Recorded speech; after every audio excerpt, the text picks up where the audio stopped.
काय बापू काय कुणीकडे निघले गावात चाललोय का दाढी कटलीन कराय दाढी कटिंग कराय मग एकटंच चालले हो तुम्ही मग काय तर अहो कोणाला तरी घेऊन जायचं चलत एवढे लांब जातात वय मग काय कोण नेत नाही काय नाही नेत नाही मग काय यायला. काय पोरं झालेत का मग काय करता अहो खुशाल पण गावात नाही एवढे लांब तुम्ही चलत चाललाय आणि तुम्ही बोलायचं ना पोरांना पोरं नेत नाहीत ना नेत नाही कसं नेत नाही असं आईला पोरांना एक आखलीच नाही राहिले आजकाल आई बाप म्हणजे वाऱ्यावर सोडून दिले मग त्यांनी काय तर पोरं नेत नाही काय नाही मग आपलं तर दाढी वाढली मग कटिंग दाढी कटिंग करा नको पैसे देत नाही तर पैसे नाही दिले होय पैसे नाही दिले आईला काय का पोरं झालेत आता बघायला लागेल त्यांच्याकडे मग काय ते मग आता त्यात आणि आता तिकडे गेलो पैसे नाही म्हणल्यावर कसं करणार तुम्ही मग आता उधार करावं नाही ते हातापाय पडून कसं तरी करावं लागेल आपण त्याच्यासाठी हातापाय पडायचं होय बापू मग काय ते दाढी कटिंगसाठी दाढी कटिंगसाठी असं ना करू उगत तिथं गेले तुम्ही चार माणसात कोण काय बोललं कशाला चव घालून घ्या आता सुनबाई जेवाय देत नाही काय नाही माझा हात पाय थातार कापू देत साखर आहे अवघड आहे का बापू मग काय करावं एवढं तुम्ही आयुष्यभर मेहनत करून जर अशी परिस्थिती असेल पोरांना जाण पाहिजे राव थोडी तरी हा ना ते जाण नाही ना त्याची आपण तुम्हाला तरी कळाय पाहिजे बापू तुम्हाला साखर आहे एवढी दुखणी आहेत येळेव जेवण नाही आणि तुम्ही खुशाल चलत चाललाय मग काय ते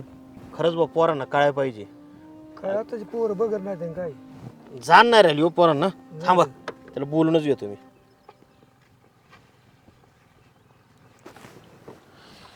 हॅलो कुठं आहे संदीपराव हा तळ्यावर या बरं जरा काम होतं तुमच्याकडे या हा हा या लवकर येईन आता आल्यावर बघतो त्याला मी दाढी काढण्याला पैसे देत नाहीत गुराडोळा पाणी पाजायचं शिया जेवाय वाढत नाहीत मी काय करणार गुरांचं अजून तुम्हीच बघताय होय. मग काय ते आईला आणि गावात ह्यो ताटमानाने हिंडतोय मग आता काय इलाज नाही मागं बघावंच लागतं गुराडोळाला का हो सचिन भाऊ काय संदीपराव या इकडे जरा बोलायचं होतं तुमच्याशी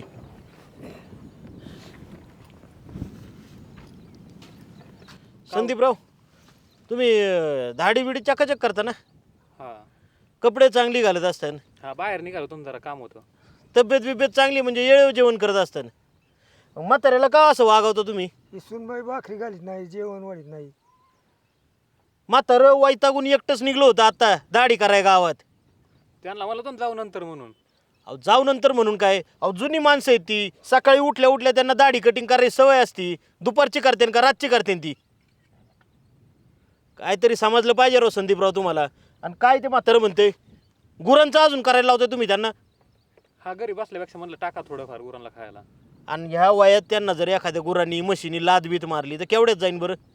अहो जखम भरून तर निघन का त्यांची साखरच आता असते त्यांना बीपी शुगर आहे तुम्ही थोडीफार काळजी घेतली पाहिजे ना त्यांची का त्यांना असं वारेव सोडून देत आहे मोदीचे पैसे येतात ते सुनबाई ती बी काढून घेते मला दाढीला पैसे ठेवत नाही शेतकरी सन्मान योजनेचं हा काय गे पटतं का तुला तरी ते पैसे त्यांनाच वापर करते ना त्यांना वापर करते म्हणजे ते पैसे मी जपून ठेवते त्यांना कधी लागलं बिगलं तर काय जपून ठेवायची गरज नाही आत्तापर्यंत जमिनी घरदारं जपूनच ठेवली ना त्यांनी का दारू तोडावल्यात त्याची कदर ठेवली का तुम्ही काय केलं हो त्यांच्यासाठी अहो जर बापाला तुकड्यासाठी वन हिंडायला लागत असेल तर काय उपयोग आहे तुमचा अहो तुमच्यापेक्षा जनावरं पाळली असती ना जनावरं तर त्यांनी निदान म्हातारपणात लक्ष दिलं असतं त्यांच्यावर राखण तरी केली असती आहे का राखण तुम्हाला म्हातारं खुशाल घर सोडून निघले त्याचं घेणं देणं नाही तुम्हाला अहो आई बापाला आपल्या आजार असलं तर त्यांना फुलात ठेवलं पाहिजे आपण लहानपणी तुम्ही आजारी पडले त्यांनी काळजी घेतली ना होय संदीपराव बरोबर अरे बिन कपड्याचा हिंडून दिलाय कधी तुला एवढी परिस्थिती बेकार असताना सुद्धा पैसे कुठून म्हातारं गोळा करायचं का एकुलतं एक पोरग आहे माझं चांगलं दिसलं पाहिजे चार चौकात तुम्ही घेताय का हो काळजी दाढी वाढल्याला बाप हिंडतोय गावात तर तुम्हाला घेणं देणं नाही आज उधारी पाधारी करायला निघलं म्हातारं गावात एखादा शब्द बोललं काय इज्जत राहीन तुमची आणि तू चूक तुझी नाही तुझ्या आईबापाला सुद्धा आहे ना त्यांच्या सुनेने अशी वागणूक दिली पाहिजे मग कळन तुला सासू सासरे आईबाप नाही का तुझे सांभाळणं काम आहे ना तुझं आईवडिलांशी असं वागशील का तुझ्या हे चुकलं माझं बप्पू खरंच चुकलं माझं मला माफ करा मी खरंच तुम्हाला असं माझ्या आईबापासारखं जर जपलं असतं तर ना हा दिवस बघायला नसता भेटला. खरंच माझ्याकडून लई मोठी चूक झाली, पण आता नाही होणार. आता मी इथून पुढे खरंच तुमची काळजी घेईन. मला माफ करा बप्पू. सचिनराव चुकलं माझं. मी सगळं आता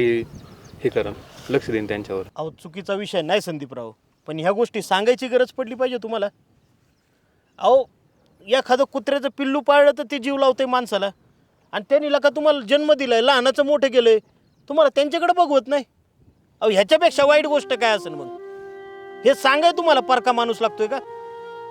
अहो गावात आज तुम्ही एवढं आहे ना मानात हिंडताय, लोक चार चौघात नाव कामवताय, तुम्ही कोणाच्या जीवावर करताय सगळं? बरोबर.